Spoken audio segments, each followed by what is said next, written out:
GCCs has been there for the last 25 years. What has changed is the kind of work that's being done in the GCCs, and hence the workspace has evolved. Because of the human-centered design, the employee has come at the center of the workspace. So it now starts with the employee, and then the workplace kind of adapts around it.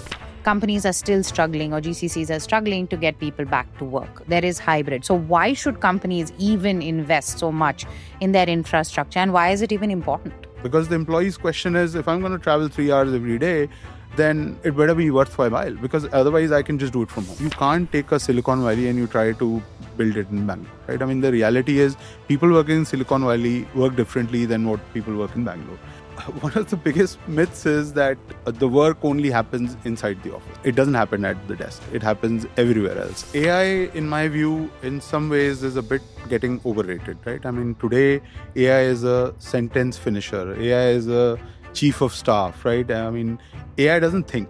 It does what you tell it to do. So I think AI is here to stay, and people will adapt to it. Some of the more mundane processes will get eliminated, but I think it will create newer opportunity. Industrial revolution, if you plot the productivity chart, it's been the same, right? So even with AI, I think it's not that... We'll figure out how to make AI lazy. That's good.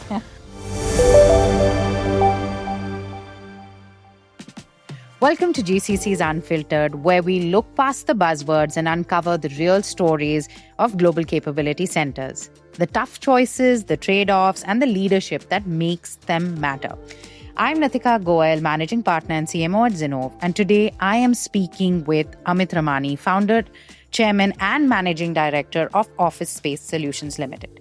I'm pretty sure you would have seen an office board somewhere in this city or any other city in India, right? So it is definitely a household name or a startup name or a GCC name for sure.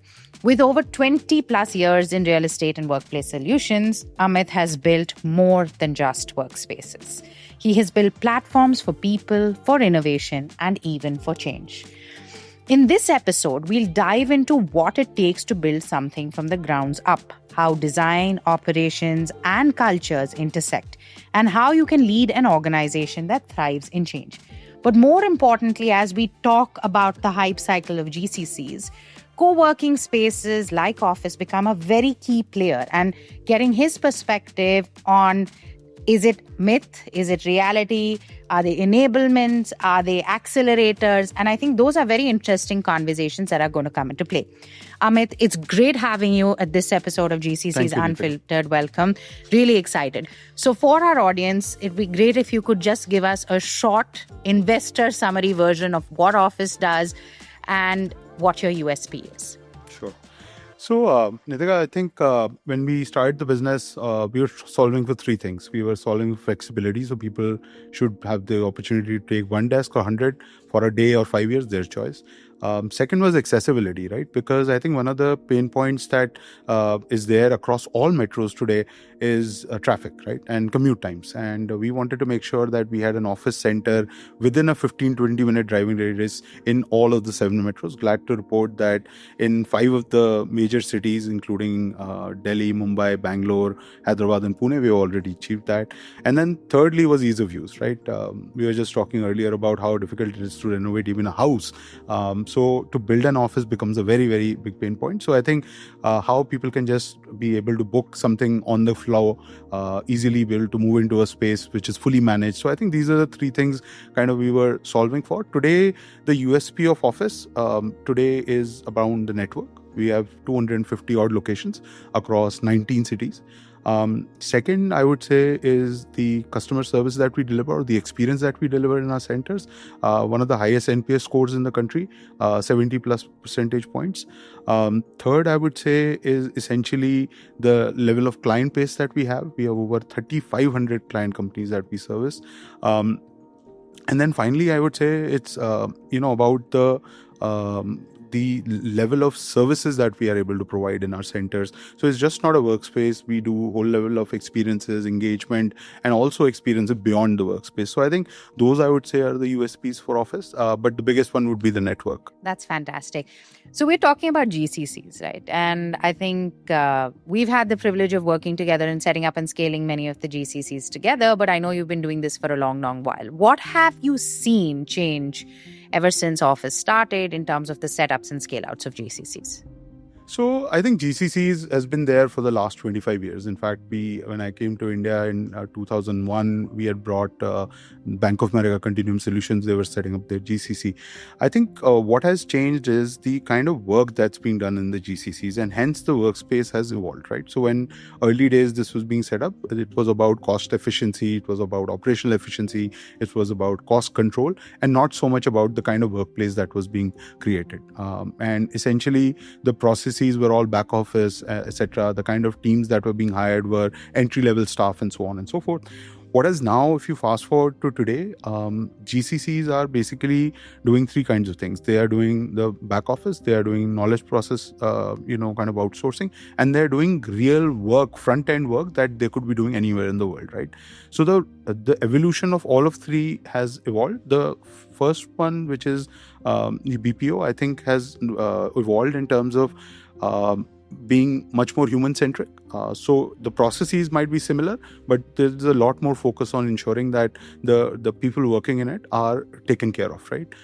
It's still about operational efficiencies and so on. The second one has evolved where the KPO part of it, I think, is almost becoming mainstream.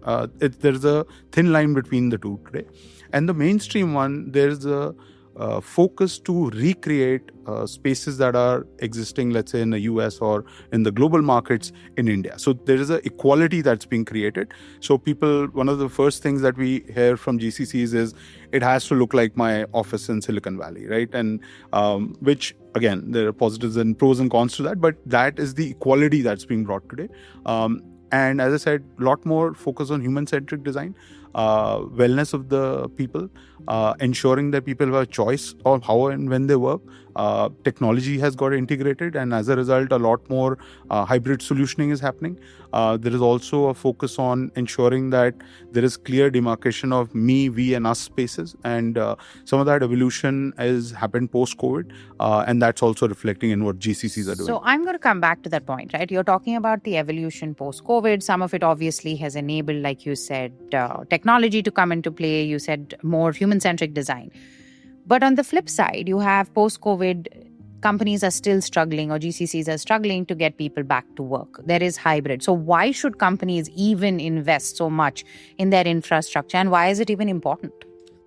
So I think post-COVID, hybrid kind of came into play. I don't think there's any company that allows its employees to work all 5 days from home anymore, right? So I think clearly there is companies asking for people to come. But very few. But I would say all mainstream companies, either maybe a couple of days or to all 5 days in office, right? So that's one. Second, I think what has happened is that, because of the human-centered design, the employee has come at the center of the workspace. So it now starts with the employee, and then the workplace kind of adapts around it, right? And as a result, what has happened is that the companies have to invest the right amount of investment to create the right infrastructure. Because the employee's question is, if I'm going to travel 3 hours every day, then it better be worth my while, because otherwise I can just do it from home, right? So I think from that perspective, there is clear focus for companies to create a great workspace. And I think obviously there are multiple reasons why people come to a certain place to work. I think workspace is one of the top 3 reasons. And hence I think, it has a clear impact on how employees behave in that space, how their productivity gets impacted. And it is the workspace has to ensure that the productivity of the employees is paramount, and I think that's why it plays a big role today. So I'm again going to just slightly contrarian, right? Is it also a worrisome thing that our employees today in GCCs are slightly entitled? So if they're working or saying that why should I travel? All our families did it in the past. Every person who went for a job did it in a pre-COVID era. So why does it change in a post-COVID era? So, Nitika, in my view, companies that take care of their employees only thrive. Other companies cease to exist. So, in my view, giving these kinds of benefits is part and parcel of a great company. If you want to build a great company, you have to adapt to the employees' needs. And today the employee needs have evolved, right? I mean, today clearly, if somebody needs a bit of flexibility to be able to take care of aging parent or a young kid, I think we need to do that, right? So I think, in my view, if employees, I wouldn't call it entitlement. I would say these are benefits of working for a great company. Now, you have, like I said, you probably have worked with GCCs, but today we have a velocity of GCCs coming in which are unprecedented, right? I know personally we're doing 6 GCC setups in the next couple of weeks. For you, you probably have much more than that. So in that case, how do you manage to do it from a workspace perspective, right? How does that velocity not compromise quality? So, Nitika, I think, again, from our standpoint, what we've been able to do, at least at Awfis, is able to see trends faster than others, right? We saw some of this GCC boom happening almost 3 years ago. We started predicting, right? And to that end, what we did was we built one of the best design and build firms in the country. Today, one of our common clients, came to us and they wanted to recreate an office similar to their US office in India. And oh, by the way, they only had 45 days to do it, right? So we were able to do it only because we have built the best design team, the best, the build team in the country today, the best procurement team.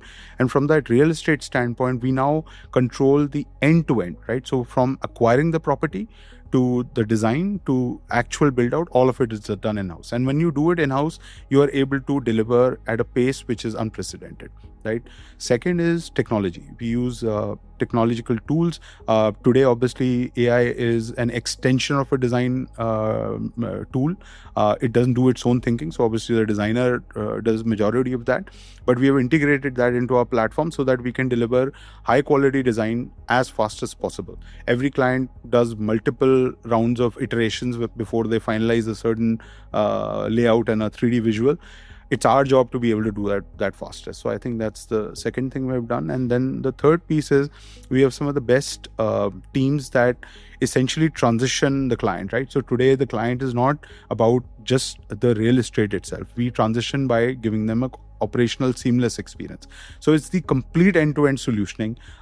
From our standpoint, I feel that for GCCs, the real estate and the workspace is a very, very important tool, right? To attract talent, to retain talent, to make them productive. And it is our job to give them the workspace that works for them. Since you've done so many of these setups, I'm going to ask you, this is a 2-part question. Part 1 is, what are some of the things that you believe that new entrants to the GCC space have done right? Right? And when they're doing a build out or when they're doing a workspace, which is truly futuristic from a design and an implementation perspective. And on the flip side, what are the common mistakes that they make? So I think good companies in general across India, I think do the right thing in terms of understanding how their company functions. Every company has a different style of working. Every company has a different culture. I think companies that invest the right amount of time and effort to understand how their workflows work, how their work style works, what is the culture that they want to deliver for their employees, I think do the best in creating the best workspaces. I think there are clearly GCC clients that have done it well. There are Indian multinationals that have done it well. And I think from that standpoint, what they've done is essentially adapt the workspace around the employee. I think human-centered design. I think you asked me about the mistake. And one of the mistakes is that you can't take a Silicon Valley and you try to build it in Bangalore, right? I mean, the reality is people working in Silicon Valley work differently than what people work in Bangalore. Culturally, we work differently as Indians versus Americans. So I think the biggest mistake is they don't adapt.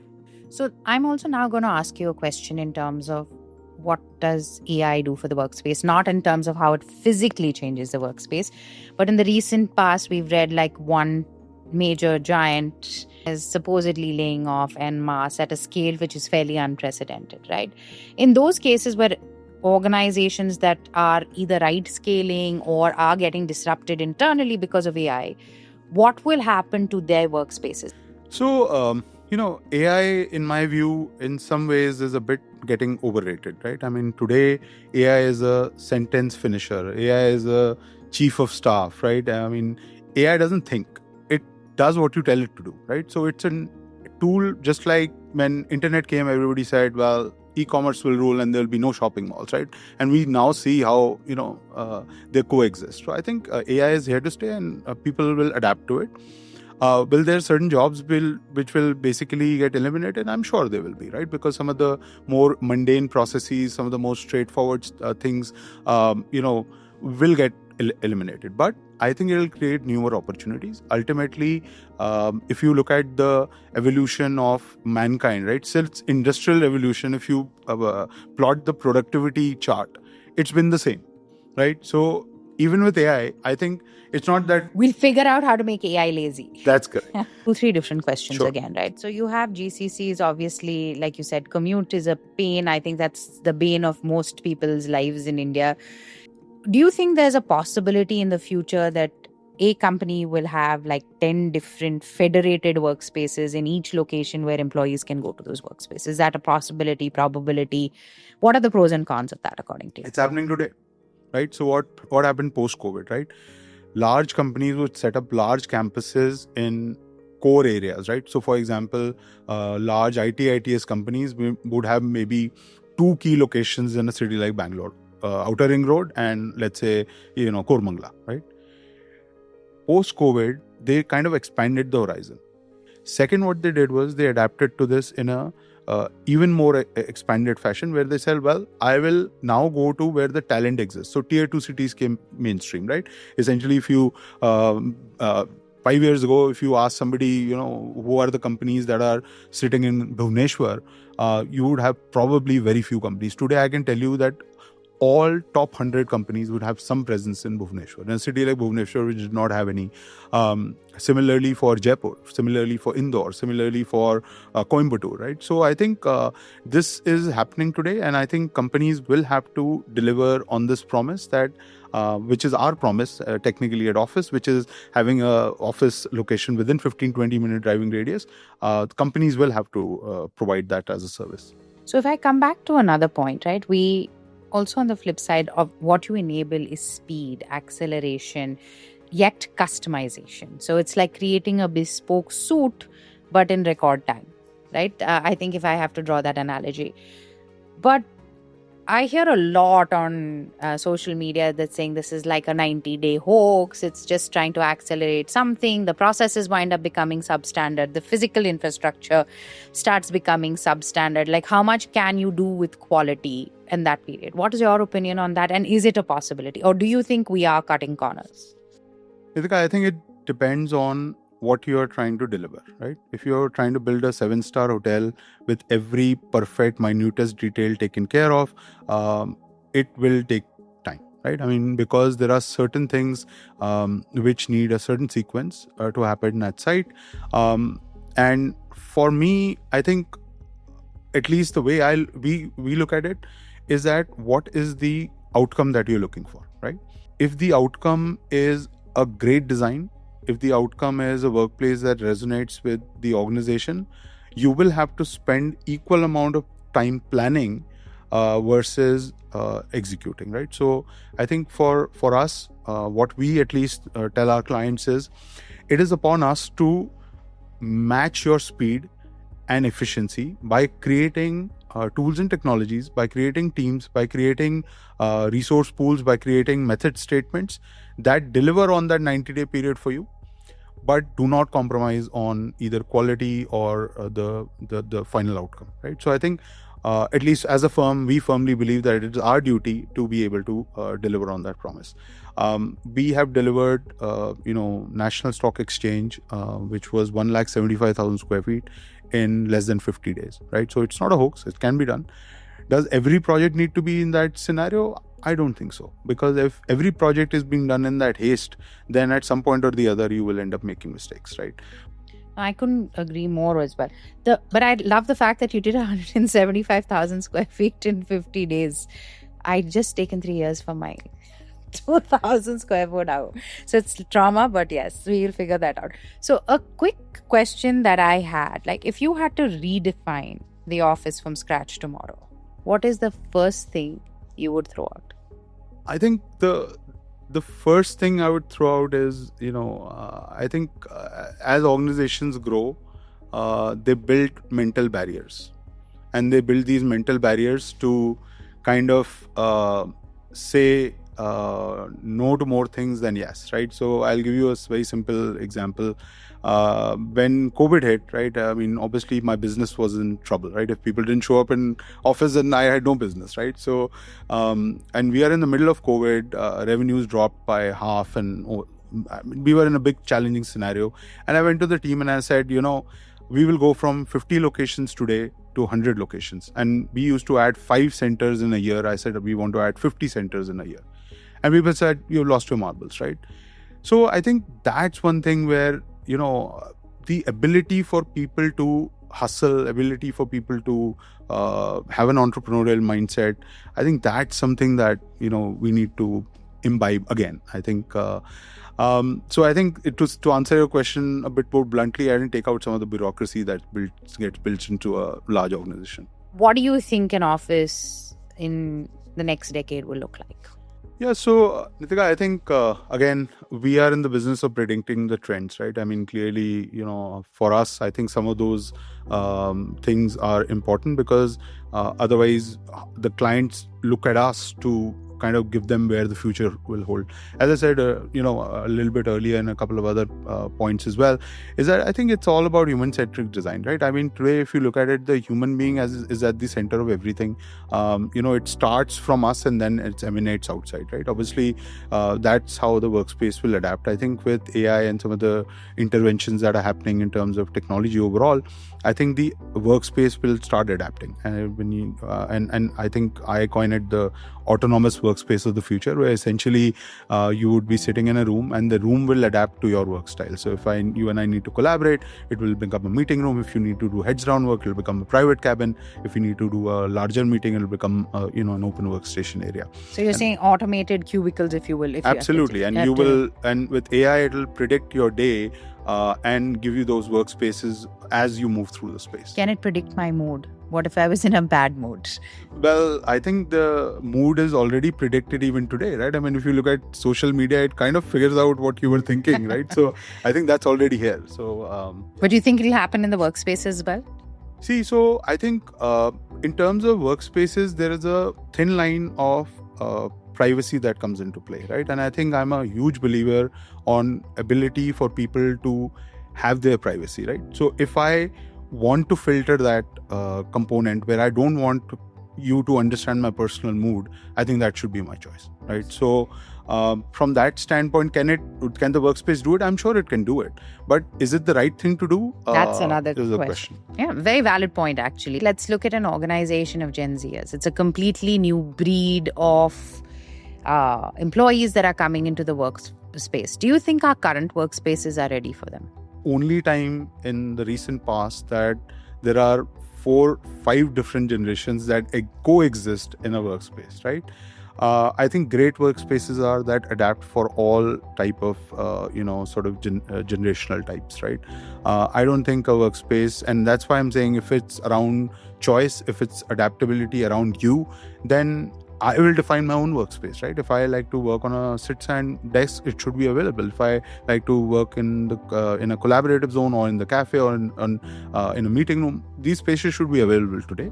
These are today rigid, right? I think the adaptation, and I think will happen very fast. When the adaptation starts, then the whole idea of that, I'm a Gen Xer or I'm a Gen Z or I'm a millennial is inconsequential. Yeah, great.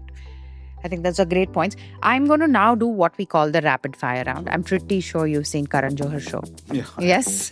So, but mine are not so scandalous. They're more pared down. So I would love to understand, like, if you had one piece of advice for GCC leaders, what would it be? I think invest enough effort in planning, like you do in planning your processes, enough effort in planning your workspaces as well. Don't try to hasten it because you are committing for the next maybe 25 to 50 years in the country. The first initial focus to getting it right, I think, is very important. What is the most unreasonable ask you've had from a leader from a GCC? You don't need, you can mention names if you choose. Speed of delivery. I think everything should be done yesterday. I think GCCs take years to decide if they're going to come to this country. And once they decide, then they all want it yesterday. So today, the GCC world is being enabled by a series of enablers like yourself, us, etc. Like, how do you see that enablement channel evolving? See, I think the channel has already evolved, right? I mean, earlier, if you look at maybe 5 years ago, companies only did process consulting. They only did adaptation into the country. They did workplace infra. They did, consulting around, the compliances, etc.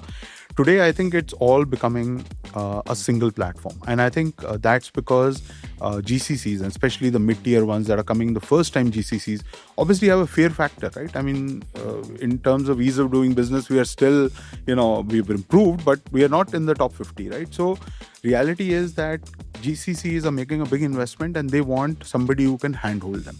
And I think that's where companies like Zinnov come in, where they become the single platform and bring all the stakeholders, the best relevant stakeholders into a single platform to deliver the final solution. I think that's where this whole evolution and journey will end up happening. Okay. What is the one unpopular opinion you have on the future of work? So I think, and I've been hearing this for the last 20 plus years, right? That everything will exist in the virtual world. There was a game called The Second Life, and then people said, well, it's Second Life and that's the end of the story. All social engagements will end. I truly believe that the physical infra will always exist. What's the biggest myth about offices that you would love to bust? I think one of the biggest myths is that, in my view, the work only happens inside the office, right? I think work happens in cafeterias, work happens in smoke breaks, work happens around, pantry counters, etc. It doesn't happen at the desk. It happens everywhere else, in my view. And I think that's the beauty of the workplace, that it, creates these kind of mini units where work happens. So one of the biggest myths is it happens at desk. In my view, it doesn't happen at the desk at all. It happens everywhere. Everywhere. Got it. If you had to build your own GCC from scratch, what would be the top 2-3 things you'd do? So first, I will completely understand what is it that we are going to do in that GCC. Understand this work styles, understand my culture, understand and adapt all of those elements. I would go through a complete process of change management where I will engage my employees because they should feel connected to the workplace. And then obviously I will build one of the best workplaces ever built in India. So I can attract the best talent. That is fantastic. What do you do at your spare time, Amit? So, Nitika, from my standpoint, obviously we live in a, you mentioned your 3,000 square foot house. We build 3 million square feet every year, right? So, I mean, it's a high pressure, stress environment. So I take a 14-day detox every year, right? And I think that keeps me sane. And then I follow it up with as frequently as I can do yoga and meditation. If you had to write an autobiography about your life, what would it be? What would it be, the title be? I've never thought about it because I think from our standpoint, I don't think I'll ever write an autobiography. Let me be honest with you. Okay, if somebody wrote it for you.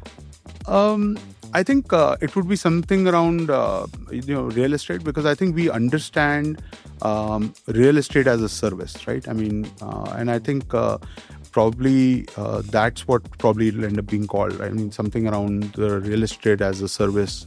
And obviously, I think we believe that we have innovated, extremely well in the whole co-working space. We were the first ones in the world to successfully go public, right? When people told us. So I think we feel that, there is a lot that we can share with people around the real estate space.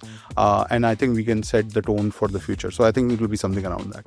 Great, that's awesome. So today, real estate is almost like a category of investment, which is very distinct, which it was not a few years ago, right? What has been one of the hardest things as part of your entrepreneurial journey? So I think the hardest thing, I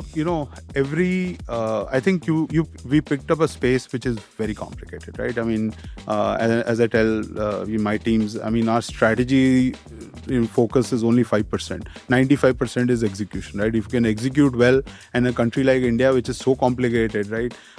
You go to Singapore, the buildings are so great that you can kind of get the 90-day hoax actually done, right? In India, it's a very complicated environment. So I think from that standpoint, clearly the hardest piece is we have picked up a very complicated space. But I think also because we have picked up a complicated space, there is a lot of opportunity in it. Got it.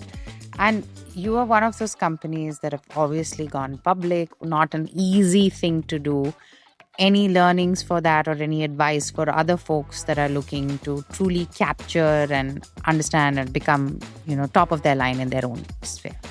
So I think one of the first things that you need to understand is why are you going public, right? I mean, I think that's the one fundamental question that I would ask all companies that are looking to go public today. And I think most times people don't have a clear answer. Second learning is that clearly communicate, right? I mean, clearly communicate to your investors, shareholders, your employees, etc. Second is around kind of discipline, right? I mean, and discipline not just pre-IPO, it's post-IPO. You have to be prepared of what's going to hit. QSQT sounds cool as a movie, but it quarter se quarter tak becomes very, very challenging. And thirdly, in my view, you have to take everyone along. I think most companies go public, most promoters go public, and they do not care about employees. I'm very proud to say that, when we went public, the top 100 people at Awfis all became crorepati's, right? So I'm very, very blessed to have them with us. So I think these are a few lessons I would suggest to people. Great. And that's a wrap. Thank you so much, Amit. It was a learning lesson for me. I love the analogies. I'm now very interested to go see World Trade and see how it unlocks itself. For me, a key takeaway was the construct of the I, we, and us. And I really do imagine the workspace of the future. Maybe, who knows, Zinnov's office will be a little prototype of what that is. But very excited, and thank you again. Thank you for the partnership. Thank you for this podcast. No, thank you. And thank you for the time that you spent. Thank you, Nitika, and thank you for the partnership again. Thank you. Thank you for tuning in to Zinnov Podcast. You've been listening to our new series, GCCs Unfiltered. Stay tuned for more such interesting episodes. You can listen to our podcast on Apple Podcasts, Spotify, YouTube, or wherever you get your podcasts from. To know more about Zinnov, visit our website, www.zinnov.com, or drop us a note at info@zinnov.com.